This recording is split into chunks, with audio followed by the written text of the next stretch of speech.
The role of institutions in a society is to reflect the power that controls that society.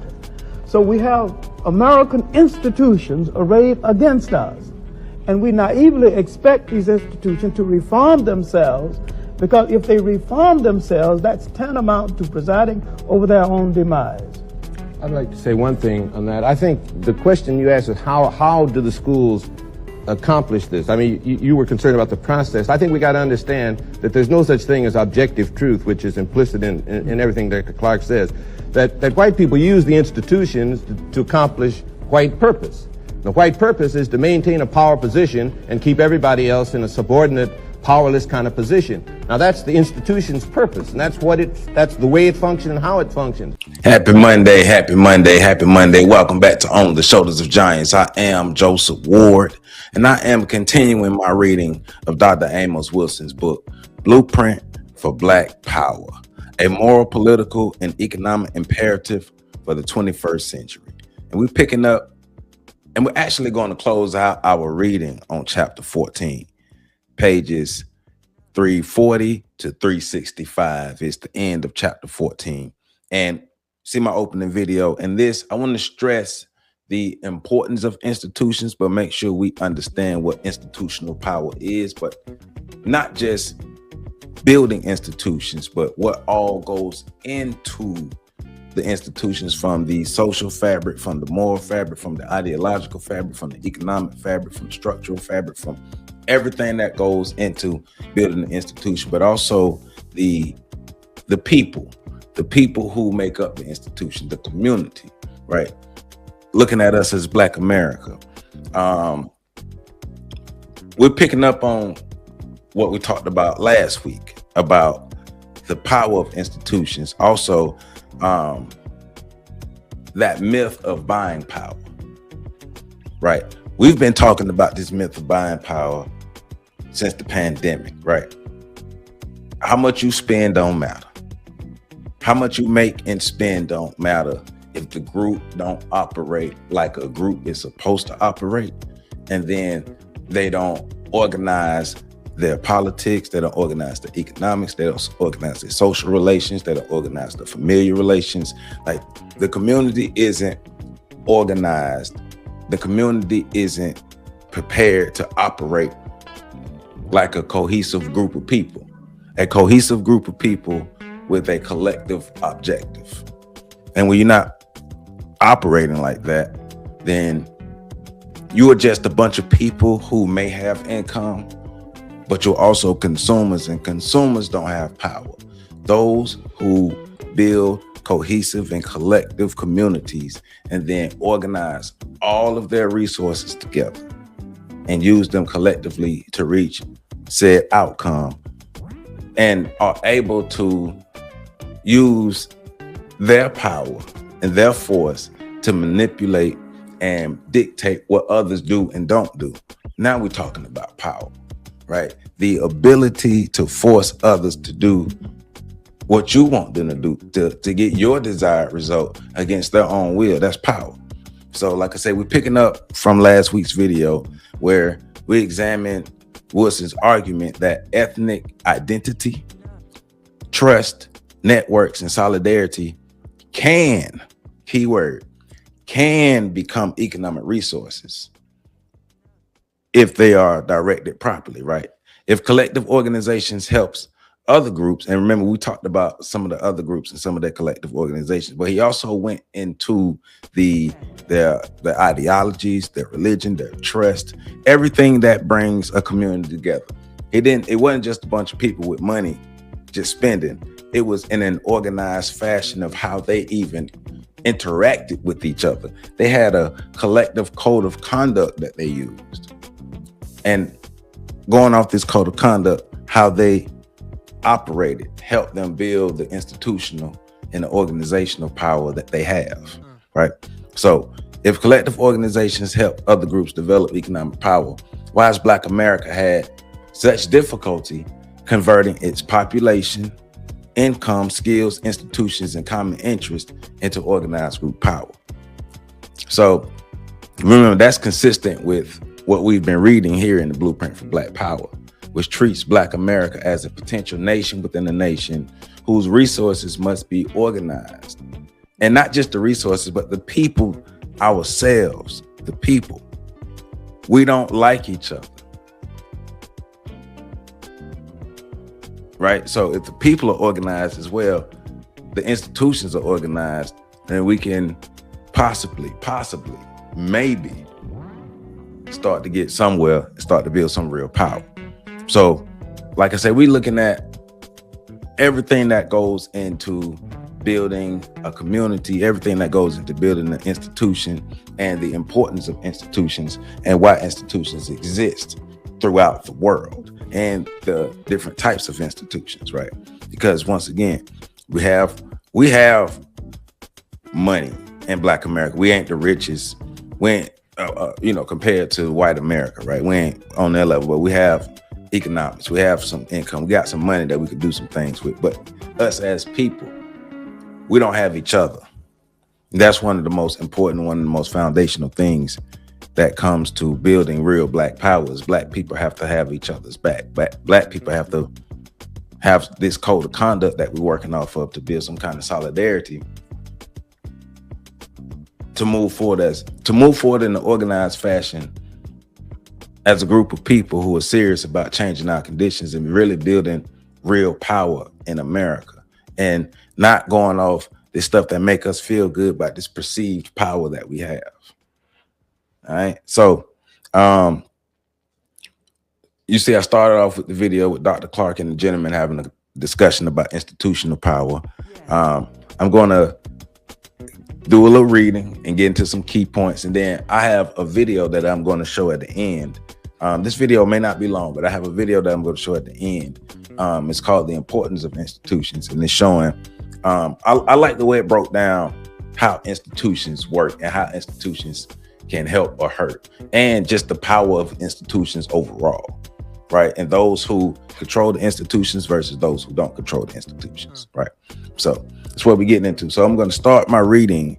Oh, before I say that, please hit that like button, comment, subscribe, share, hit that hype button. Please help support this channel and get this information out further.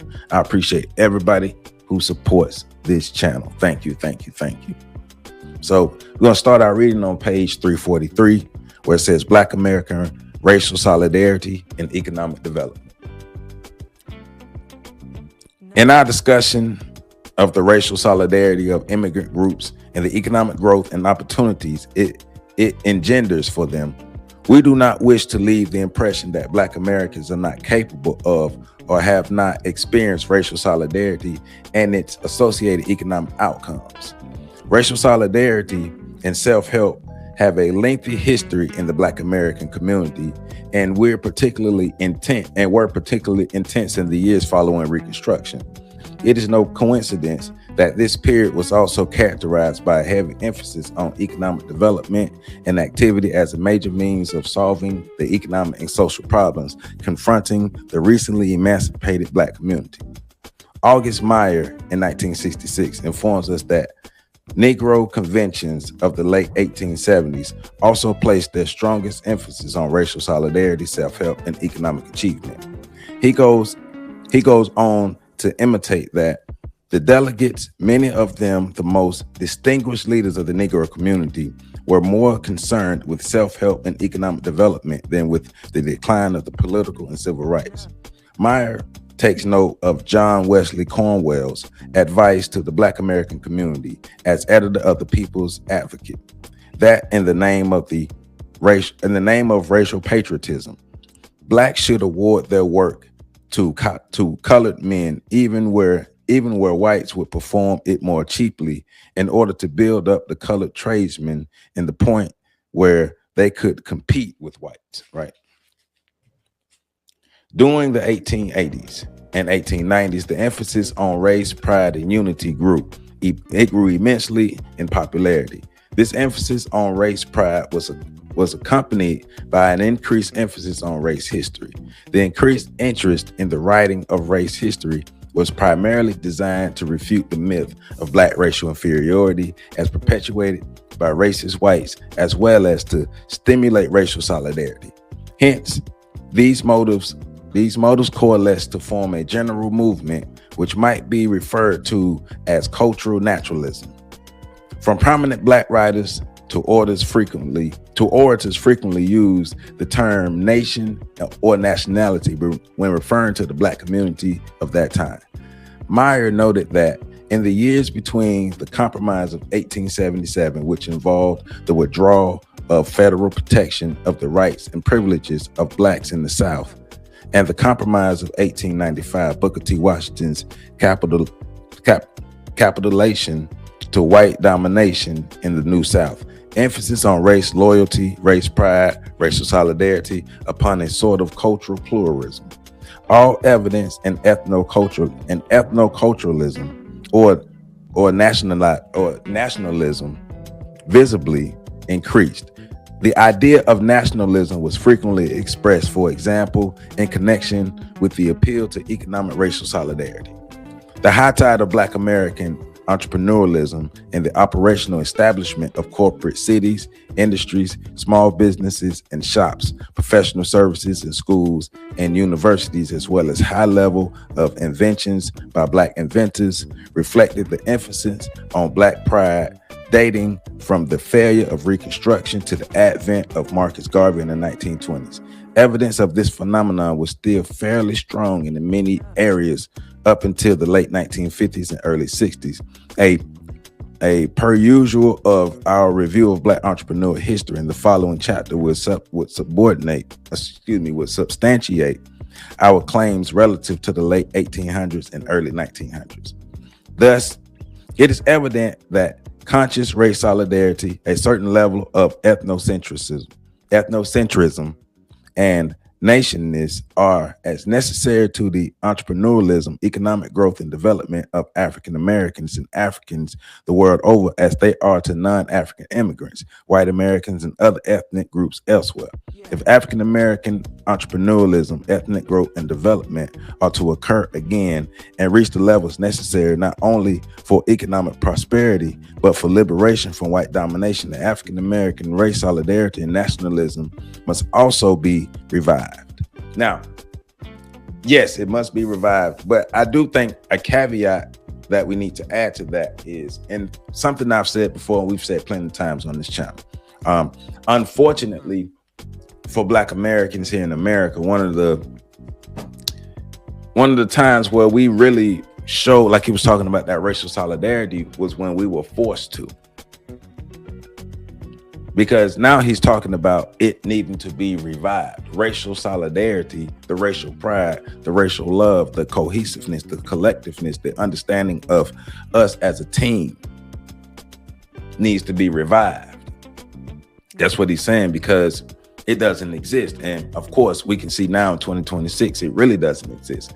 I believe the racial solidarity has, the ideas of it has declined, and there's just, it's not there. We're not even close to it in mass.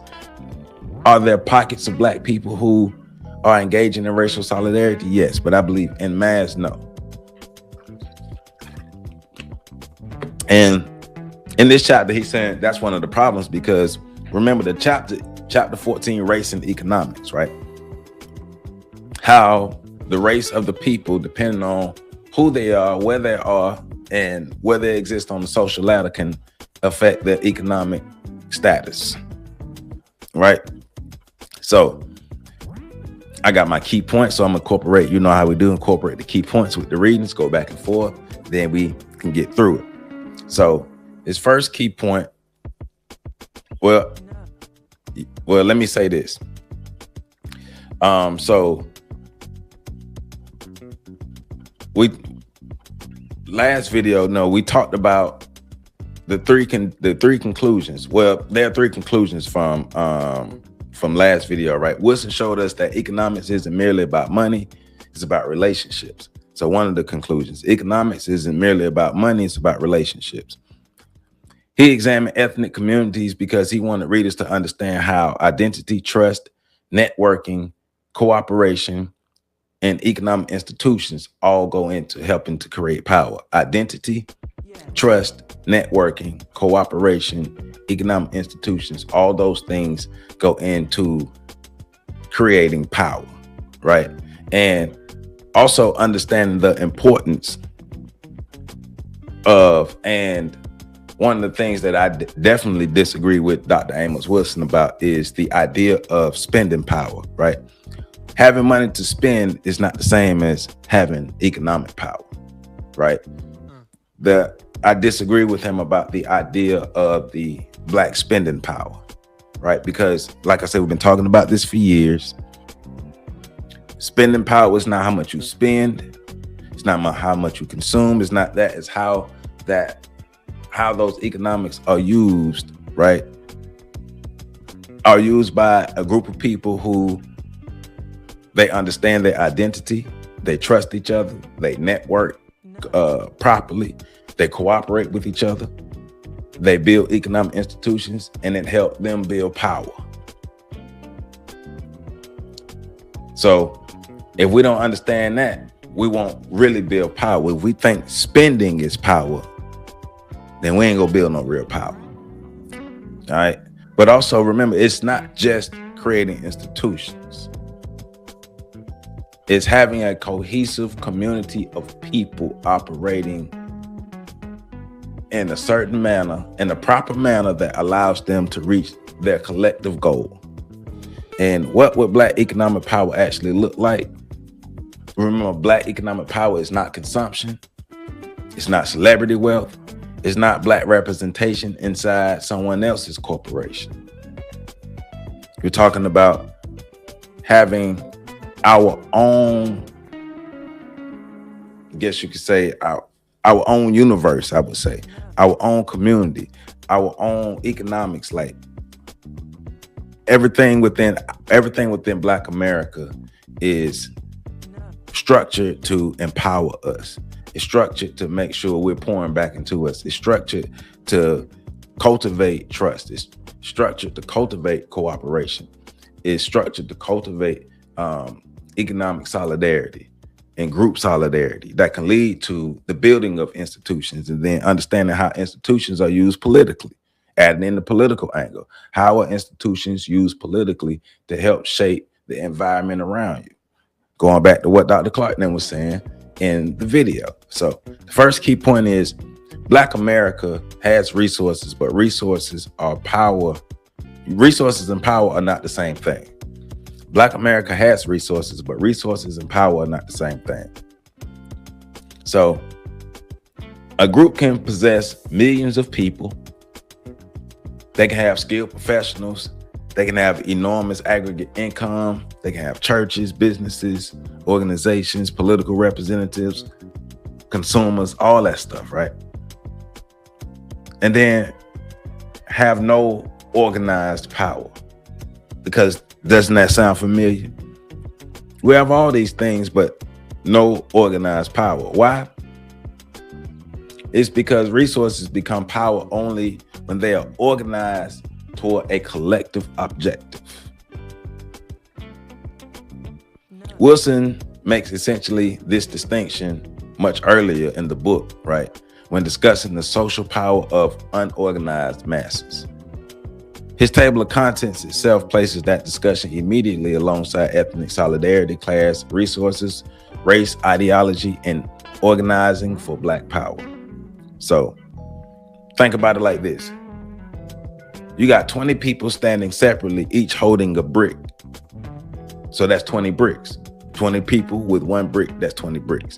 Then you got 20 people who organize those bricks according to a blueprint that can build a structure. Both have bricks.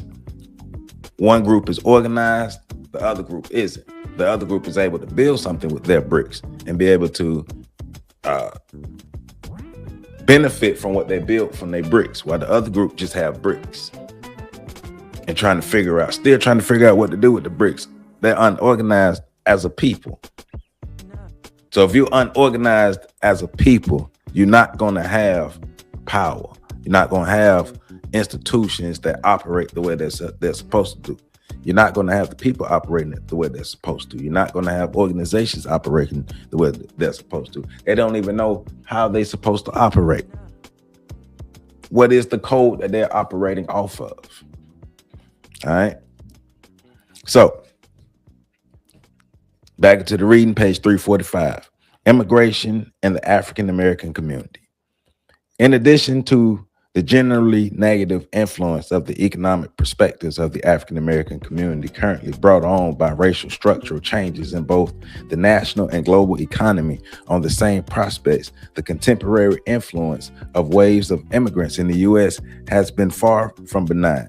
This is as true today as in the past, particularly since the periods between 1970 and 1980 and 1980 and 1990, which saw an influx of some of 6.25 to 8.7 million immigrants, respectively.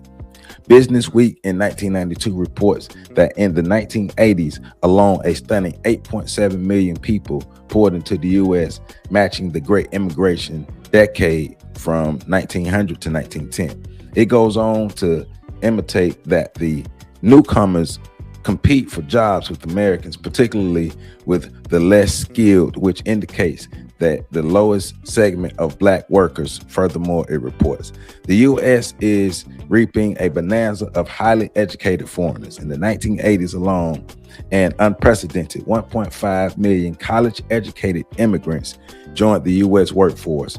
More and more America's high-tech industries, from semiconductors to biotechnology, are dependent on immigrant scientists, engineers, and entrepreneurs to remain competitive.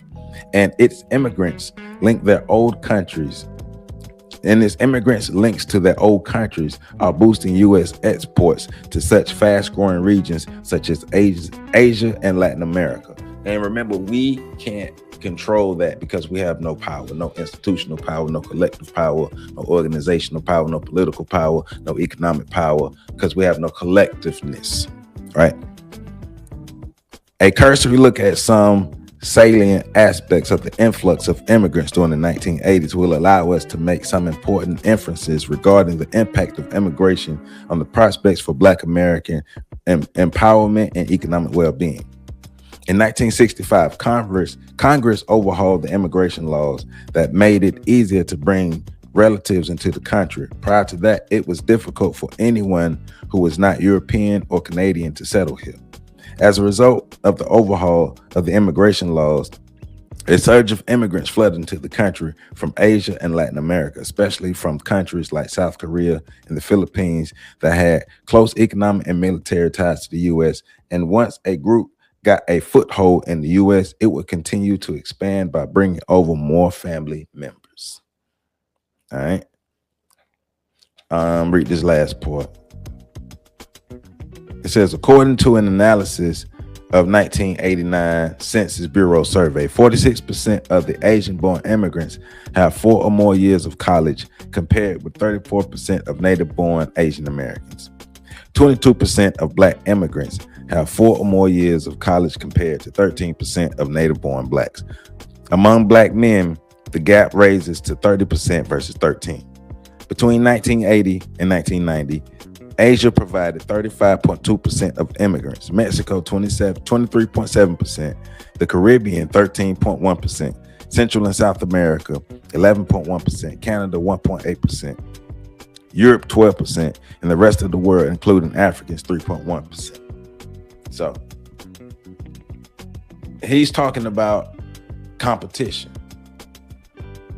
Other groups coming into America being able to compete economically, being able to build economically, because they already come in with a code of conduct. They come in with an idea. They come in with a plan. They come in with solidarity. They come in with trust. They come in with cooperation and cohesiveness. They come to America with that, with the understanding that if we operate in this particular way, we can build what we need for ourselves and be able to have power for ourselves. So the second key point is Black income is not automatically Black wealth.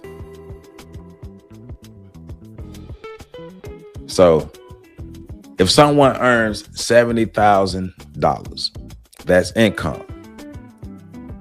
If they spend $50,000 of that $70,000, that's consumption, right? They own 10,000 in appreciating assets. That's wealth. But Wilson asked another question. What does the community own? Because as an individual, if I take care of myself economically as an individual, I did what I was supposed to do. Now, communal wise, it's the community taking care of themselves economically, because we're talking about power. We're talking about ways to combat the system of white supremacy. If us as a group want to combat white supremacy, we have to think as a group, unless we want to continue trying to combat white supremacy as individuals. Good luck. So the question was, what does the community own? Because that's the different level of analysis, right? Individual income, collective capital, or individual income can become collective capital, which can become institutional ownership, which can become group power if the group operates in the proper manner. Because it's not just about having money, but it's about how the group operates and how they use their money and the resources and the political power and positioning that they have. I want to make sure we understand that. Black buying power isn't real. Consumerism doesn't help us. Just spending and belonging doesn't help us. How is the group operating as a collective through all 9 areas of human activity? A population's combined income tells you something about its economic activity. It does not by itself tell you how much economic power that population controls. I'm saying it again, that population's combined income tells you something about its economic activity. It does not by itself tell you how much economic power that population controls. All right. So back to the reading, page 346, cost and benefits of immigration. It may be relatively easy to argue that overall immigrants, overwhelmingly of non-African descent, only a relatively small percentage of immigrants of non-African descent, largely Afro-Caribbean, with only a rather insignificant percentage from mainland Africa, are an economic and social benefit to our country.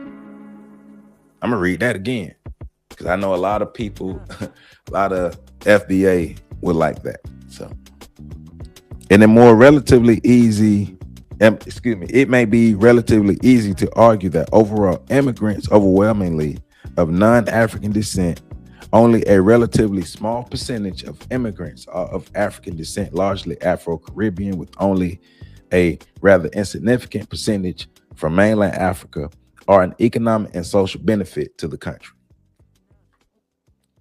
Certainly, we cannot gainsay the fact that they have invigorated cities and suburbs, turned around some decaying neighborhoods in the inner cities, helped to reverse the shrinking populations of at least 10 of the nation's largest cities. Moreover, immigrants provide a workforce to fill low-paid jobs and on the whole may pay more taxes than they may consume, right? It has been estimated that some 11 million immigrants earn at least $240 billion a year and pay more than $90 billion in taxes. However, all of these favorable facts cannot belie the fact that they place added stress on scarce resources, especially educational services. Many cities are experiencing enormous difficulties in educating an exceptionally large influx of immigrant youngsters. This has added to the problems of pre-existing overcrowding, general inadequacy, and underfunding in many school systems, as well as the need to expand services to meet the special needs of immigrant school children. For example, some school systems must deal with a social population which speaks well over 100 different languages. A similar situation exists with regard to health services. Even the concentration that immigrant families pay more in taxes annually than they receive in public services is questionable. Donald Huddle, professor emeritus of Economics at Rice University, in a letter to the editor of the New York Times, argues that the above contention is clearly growing. He further asserted that based on his and the research of other experts, each permanent Mexican immigrant in California had a public service deficit of more than 1,000 annually in 1982. My own recent national study found that the national after-tax deficit of post-1970 immigrants, both legal and illegal, exceeds 2,000 per immigrant, a total cost of more than $42 billion. Comparatively, the native-born had a surplus on public services after taxation. This is not surprising. Data from the 1990 census show that the poverty rate of post-1970 immigrants is 42% higher than that of the native-born. High welfare usage combined with low earnings, meaning low taxes, means that immigrants must run a public service deficit that is financed by the native-born and low welfare and higher earnings. The belief that immigrants do not displace Americans in the labor market has been repudiated by a number of careful studies in recent years. A census is developing that for each 6 or 7 immigrants, one unskilled or blue-collar job is lost to Americans. As Richard Bean of the University of Texas recently showed, slow growth arises as slow growth areas are particularly prone to labor displacement. As in California during the 1990s, many native-born, according to Randy Filler, are in the National Bureau of Economic Research Study, end up fleeing the region to avoid job loss and failing wage levels. So on here, in this part of this chapter, he's concentrating on the influx of immigrants and how immigrants play a part in reshaping the labor force. And Black people don't have a say in whether that's going to happen or if it's not going to happen, because we don't yield the proper political power, which is in itself, politics in itself is an institution. So institutional power, when we're talking about it, it's a broad word and it's a specific word, because it's specific when it's talking about creating like economic institutions, educational institutions, political institutions, but the institution of power itself, but just overall institutions of everything that we need to have as a whole people to operate as a powerful group of people, if the plan and the idea is to replace the system of white supremacy with the system of justice. So our third key point is Black representation is not necessarily Black power. I think Black people are starting a little bit to learn that, but maybe not. So maybe not. Nah, we not. I'm lying. We not. So suppose a Black person becomes CEO of a Fortune 500 company, which that happens. President of a university, which that happens. The mayor, bank executive, corporate attorney, media personality, even president of the United States. Wilson would not say these accomplishments are meaningless. He would ask, whose institution is it? Right? Because that is an uncomfortable question for a lot of people. Does that individual control the institution? Can they determine the long-term objectives of the institution? Can they redirect its capital? Can they determine the succession within the institution? Does their position increase the collective institutional capacity of Black people? So representation asks the question, who is sitting in the chair? Dr. Wilson is asking, who owns the chair that we're sitting in? Because that's a distinction from just sitting in the chair and owning the chair that you're sitting in and owning the institution that the chair belongs to.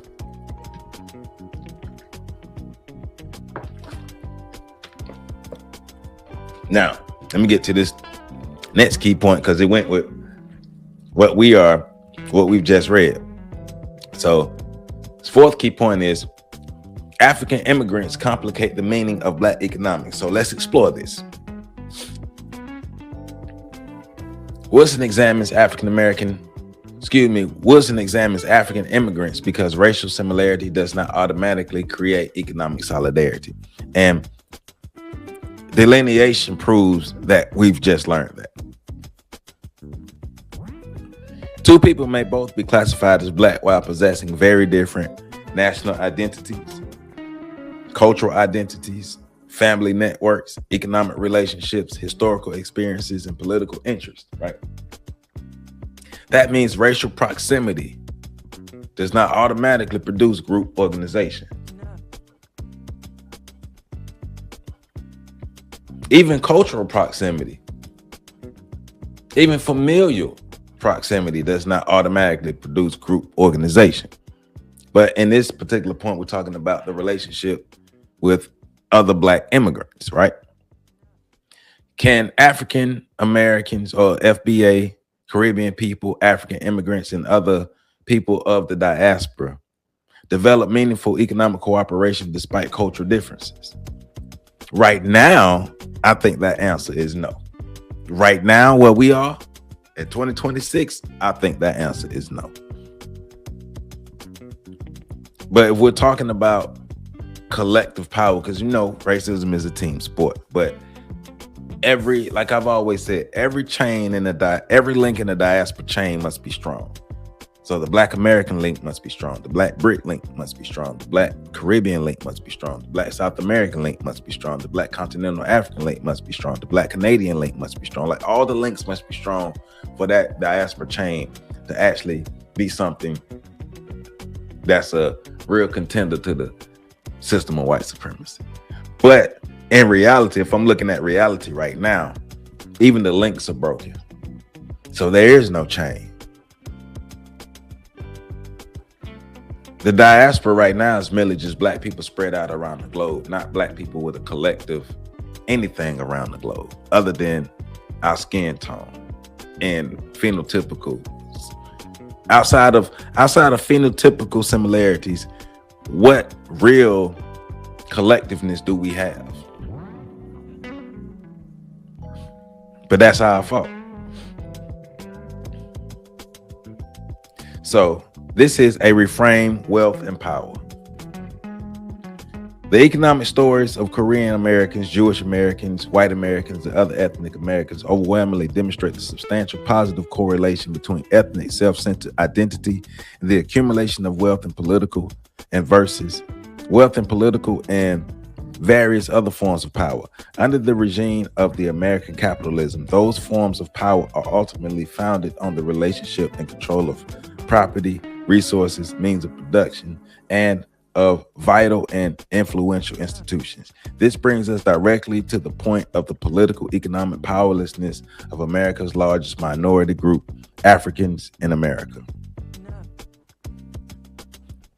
Black economist David Swinton, in a lengthy series of annual reports regarding the economic status of African Americans for the National Urban League's The State of Black America 1993, has noted time and time again that the persisting relative inequality in the current economic status of Black Americans reflect the persistence of limited economic power.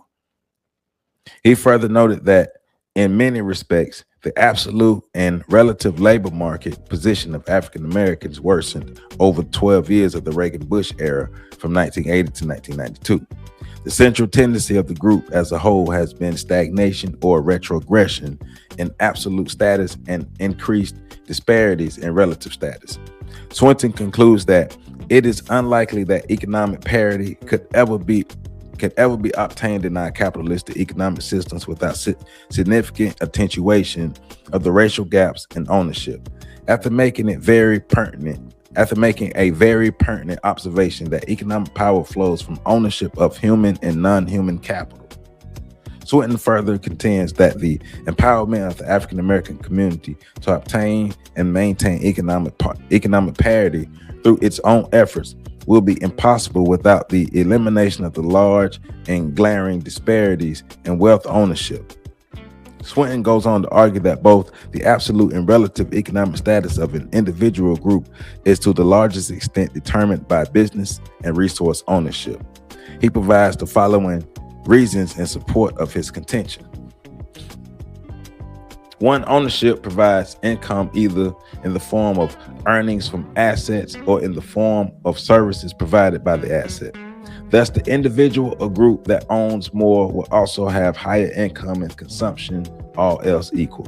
2, ownership of wealth is important because owners organize and control production either directly or indirectly in a capitalistic system. They determine the quantity, location, and nature of investment, how much, what type, whose resources to employ. They determine how much, what type, and whose goods and services to produce.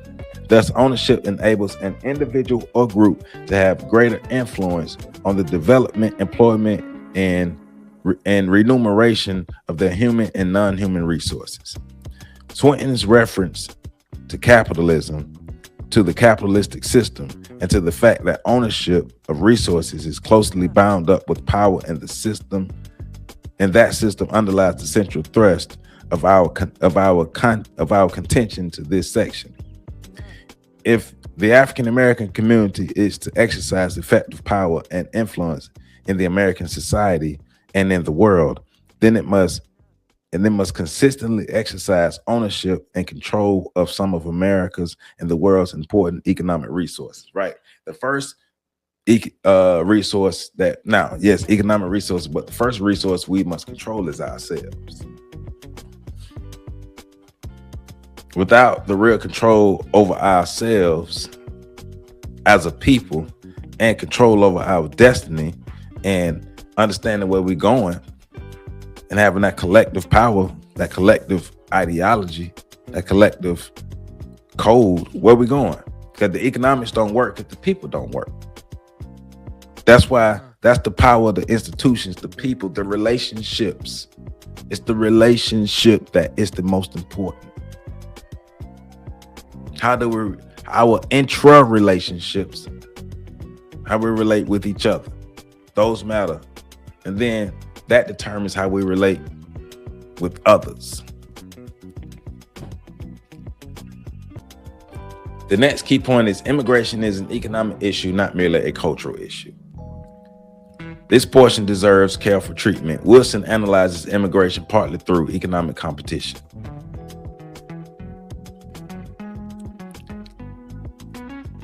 He is concerned with competition over jobs, wages, occupation, business niches, neighborhoods, capital, political representation.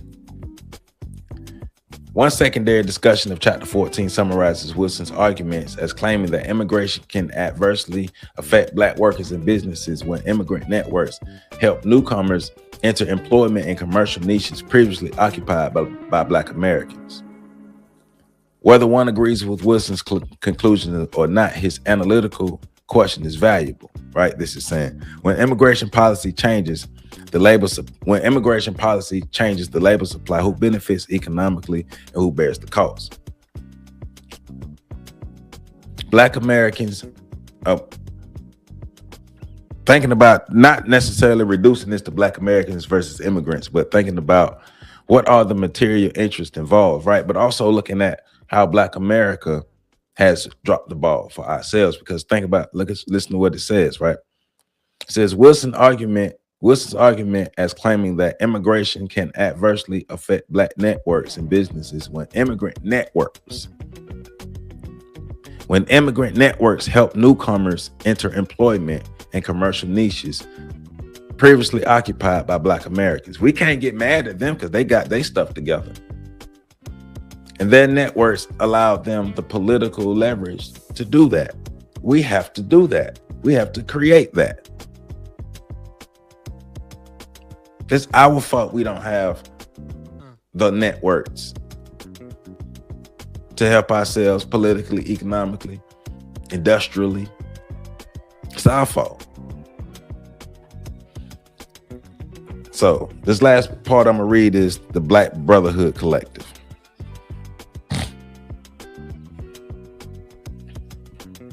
It is interesting and important to reiterate the fact that the primary finances funding the phenomenal growth and development of Southwestern Asia and the ethnic Chinese. They're also the leading entrepreneurs and power brokers, setting the pace and defining the form of a rapidly maturing world-class economy. What is equally interesting and important is the fact that the leading Asian financiers and power brokers are Asian males. They are, in essence, an Asian brotherhood collective, an informal and formal fraternal group of males who combine their resources and talents, utilize common languages and symbol systems, social bonding rituals and values in order to empower themselves to achieve mutually beneficial ends. In this, they follow a long and grand tradition, one being perhaps with the hunting band, and apparently founded a primal genetic urge of humans to socially bond together to form enduring social institutions, i.e., defined, consistent ways of relating to and interacting with each other within gender and ethnic boundaries. As J.C. Smith contends, the proliferation of male fraternal organizations throughout the world and throughout history reflects a male complex which drives the male to band together into close-knit groups. Whether these are sacred priesthoods, monastic groups, military orders, secret societies, fraternal orders, or merely private men's clubs, they are a product of behavior which reflects a psychological basis. For better or worse, dominant corporate structures, whether economic and or political or religious regimes, have generally been founded, developed, and controlled by brotherhood collectives, males often belonging to the same ethno-cultural or racial group. This is still true today. Men band together against other men, and in games of war, sports, or businesses struggle against each other for supremacy in or defense of their independence and liberty. The struggle for economic supremacy or self-defense between ethnic bonds of males may in good part be seen as a more benign form of welfare, operating essentially according to rules of the game. The strategies and tactics which are in essence the same as or similar to those of war, with essentially the same or similar outcomes. To the victor goes the spoils and the power. To the vanquished, the bitter fruits of defeat. The economic warfare, as in military warfare, the losers may face not only political subordination and tyranny, humiliation and social degradation, but poverty and starvation, and perhaps genocidal elimination. We got to learn to win. We got to learn to become winners, but we got to understand how the game is played. So that's the end of chapter 14. That's the end of what I'm reading for chapter 14. So let's get into some of these key notes, these key points. Well, let me get to this key point, then I'm gonna play this importance of institutions, then I'm gonna come back, right? So key point number 6 is ethnic networking can create competitive advantages. And remember, you can get a copy of the book, Blueprint to Black Power, in my description as well. Ethnic networking can create competitive advantages. Imagine a business owner that needs 5 employees. Instead of advertising publicly, he calls a cousin, a brother, a church member, someone from his hometown, and someone from his ethnic association. All 5 jobs remain inside the network. Now imagine this happens across 100 businesses, 1,000 businesses, 10,000 businesses. What looks like an individual hiring decision becomes a group economic pattern, right? That's that Black people. I hope the wheels are turning. I hope our wheels are turning. Wilson's concern is that Black Americans frequently encounter organized networks while operating primarily as individuals. This is critical. The competition becomes individual versus network, and the network will always win. You're going to always get stepped on. You'll always get stepped on. Now, let me take this moment to play this video, The Importance of Institutions, and then I'm going to come back and finish up with my key points. When it comes to understanding economic growth, institutions are often critically important. First, let's define that concept of institutions. When economists talk about institutions, they mean laws and regulations, including property rights, reliable courts, and political stability. They also mean cultural institutions, including norms around honesty, trust, and cooperation. To illustrate the importance of all these institutions, let's look at a story that is both tragic and extreme. Here is the Earth at night. Even from space, you can see where people live by the clusters of lights. Look more closely at this area. In our last video, we discussed the big divergence. The divergence in this example is so dramatic, it can even be seen from outer space. This is the Korean Peninsula. Here's South Korea, a developed, modern economy, a very pleasant place to live or visit or work.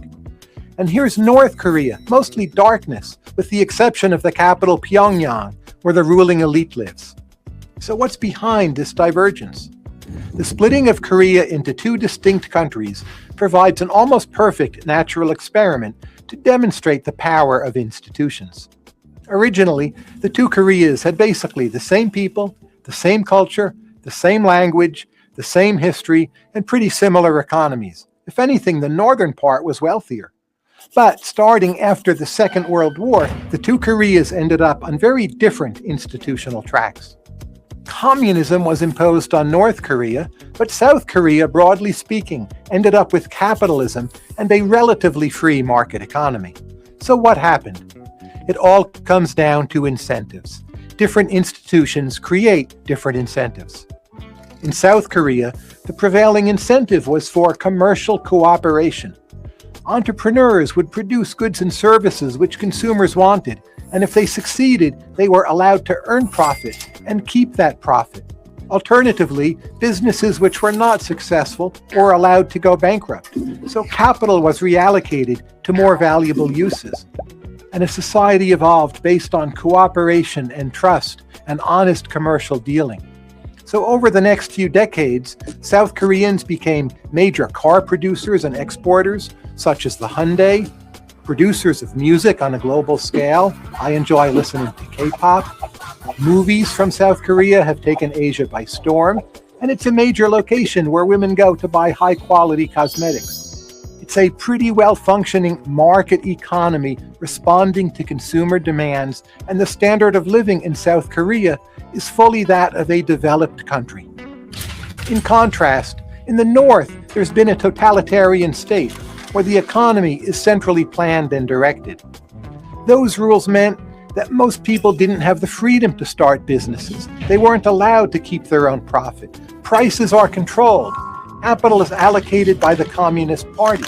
So human energies go into trying to influence politics, to try to have people you didn't like branded as political enemies or enemies of the state.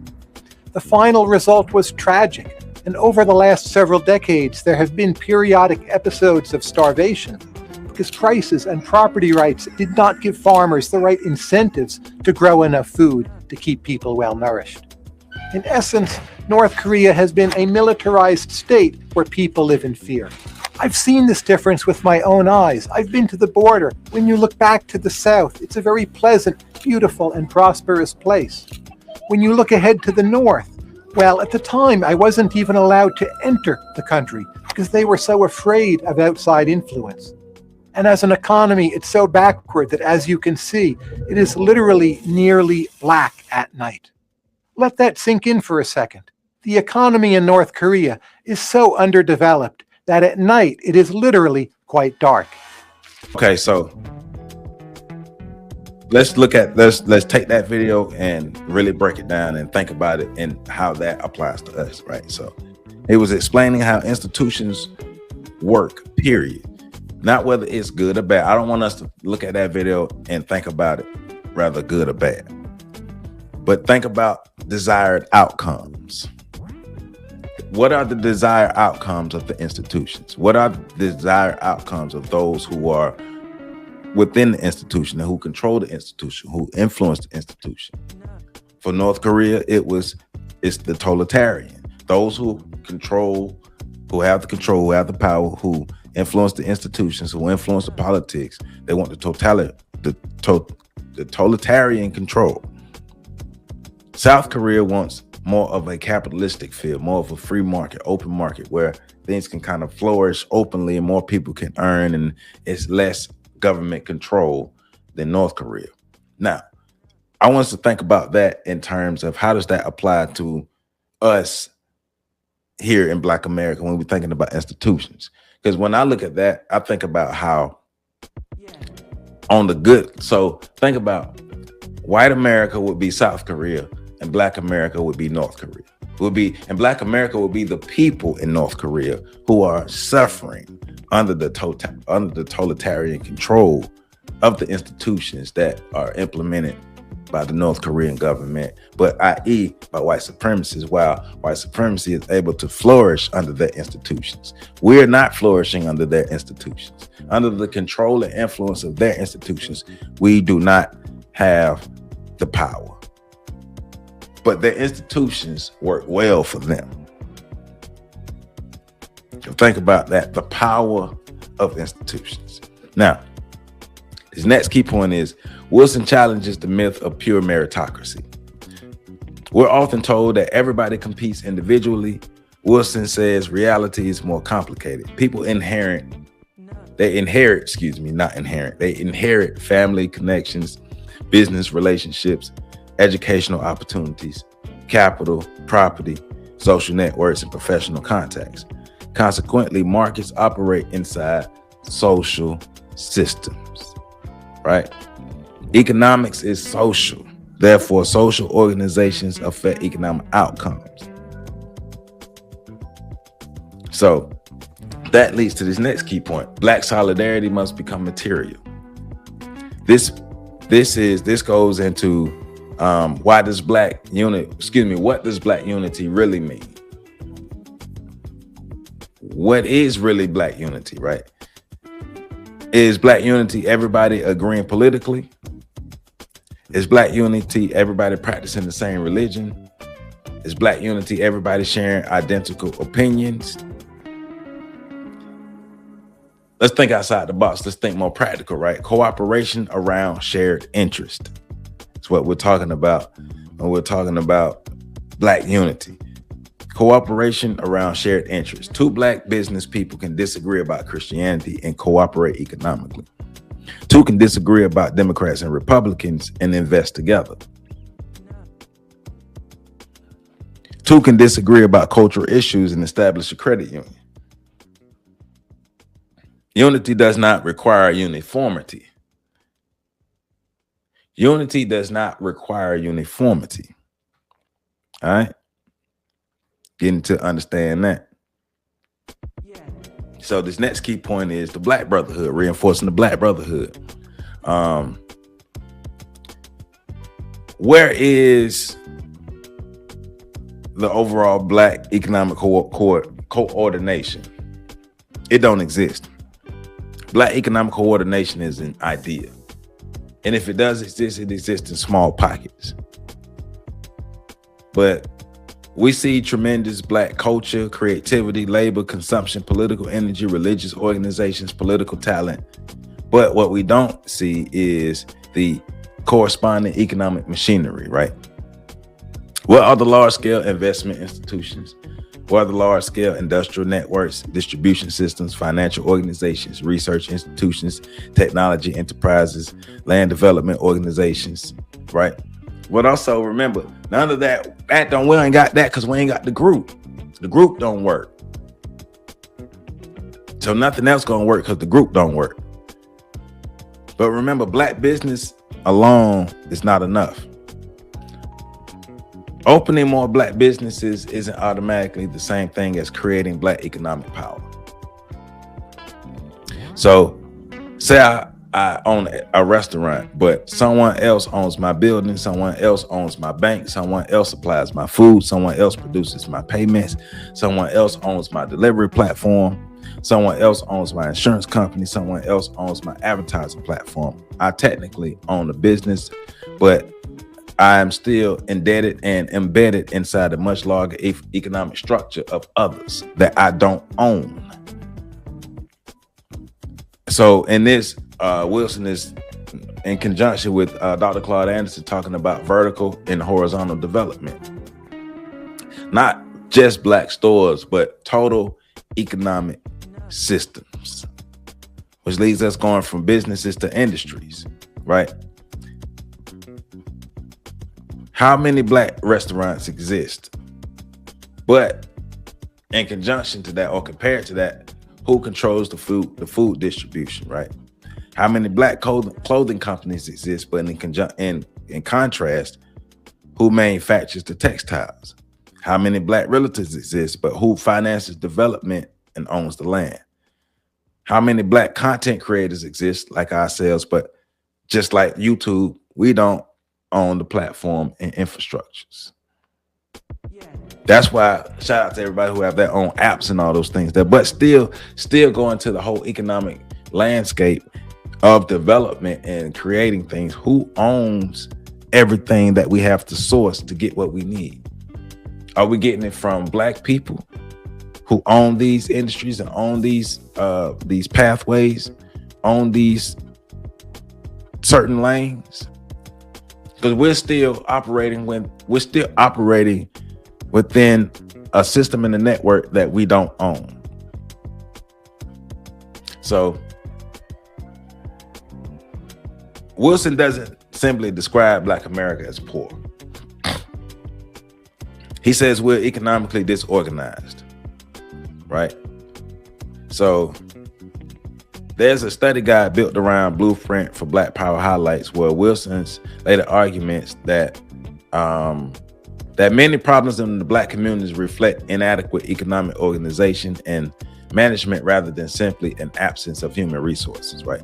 So it says this study guide highlights Wilson's argument that many problems in Black communities reflect inadequate economic organization and management rather than simply an absence of human resources, right? So poverty suggests that we don't have enough, but disorganization suggests that we haven't effectively organized what we have. But then it's still a step further, because why haven't we organized what we have? And that is the main problem. The main problem isn't just that we haven't organized. It's what is the impediment that is keeping us from organizing? Got to think about that. I think that's the biggest problem. So this is Dr. Wilson's solution to institution building. He's not saying spend more money. He's not just saying buy black. He's not just saying elect more black politicians. He's not saying become individually wealthy. He is saying, well, first of all, we got to learn to like each other, trust each other, get along with each other, work with each other, cooperate with each other, interact with each other in healthy manners. You know, be able to see each other in healthy manners. And then from there, we can potentially organize, pool capital, own, produce, invest, control distribution, develop technology, build institutions, train the next generation, play the long game. So Wilson's broader economic program specifically identifies institutions and mechanisms such as investment clubs, credit unions, rotating credit associations, securities, mutual funds, stocks, bonds, and business incubators among the vehicles he considers for building economic capacity. If only if the people get our minds right. If we get our minds right. If we get our mind right. So let's remember, black people spending together is not necessarily black economic power. Black people becoming individually successful is not necessarily black economic power. Even having thousands of black-owned small businesses does not necessarily amount to collective economic power. For Dr. Amos Wilson and Blueprint for Black Power, power emerges when a population can organize its people, capital, knowledge, labor, property, production, and institutions in ways that allow it to pursue collective interests and materially influence the conditions in which it lives on. And remember, you are able to materially influence the conditions in which you live in all 9 areas of human activity. And remember, just having money and spending money is not power. In fact, it's the illusion of power. If you don't own, control, produce, manufacture, all those, you got to own everything from top to bottom and control everything from top to bottom. On the economic level, political level, social level. educational level, familial level, all 9 areas of human activity. If we don't have control over ourselves in all those areas, we don't have anything. And now we're talking about race and power. And that's why we are the race who don't hold power. So that's chapter 14. So that's this video. So we're going to pick back up next Monday on chapter 15, which starts on page 366. Let's see how long chapter 15 is real quick while we here.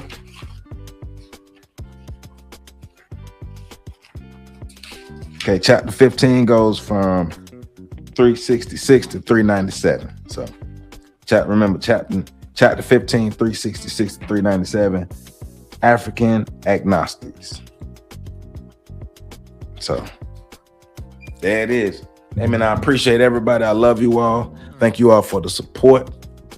Everybody who continues to support this channel, thank you all. And have a great day. Be your best black selves. And remember, it's on us to make it happen, because ain't nobody gonna come save us. All right. See y'all later. Happy Monday.